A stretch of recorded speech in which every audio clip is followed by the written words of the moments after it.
caawa waa kowda luulyo oo ku beegan 61 guuradii ka soo wareegtay maalintii ay israaceen goboladii waqooyi iyo koonfur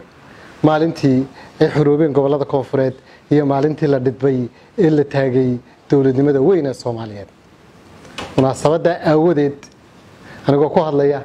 magaca afka guddiga qabanqaabada maalmaha xorriyadda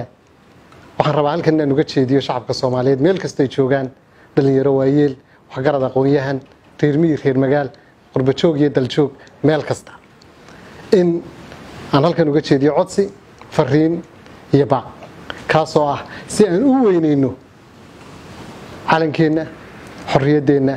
iyo madax bannaanideenna si aan u xusuusano geesiyaashii iyo halgamayaashii maanta qabriga ugu jira xornimada dalka si aan u weyneyno calankeena iyo si jiilasha soo socda iyo dhalinyarada maanta soo kacaysa ay tusaale ugu noqoto jacaylka calankooda waxaan rabaa qof kasta oo Soomaali ah oo isticmaala warbaahinta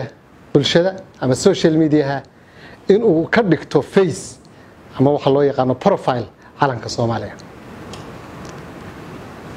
waa wax weyn waana waxaynu ku muujin doono shucuurteena wadaniyadeed si aan u tusno qof kasta weynaynta calanka jacaylka dalkeena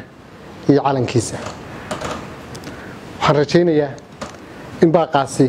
uu soo gaari doono dhammaan shacabka Soomaaliyeed wuxuu ka bilaabanayaa 4 galabnimo ama 10 saac qofba sidoo u yaqaano galabta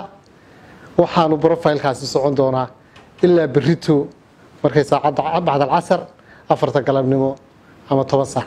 oo galabnimo weynaynta calanka iyo weynaynta qarannimada ayaa inoo ballana iyo dhammaan inaynu bedelno profile picture-ka oo aynu qaadano calanka Soomaaliyeed waa ka baaqaygu aad iyo aad baa u mahadsantihiin guul gobonnimo xorriyad mustaqbal iyo qarannimo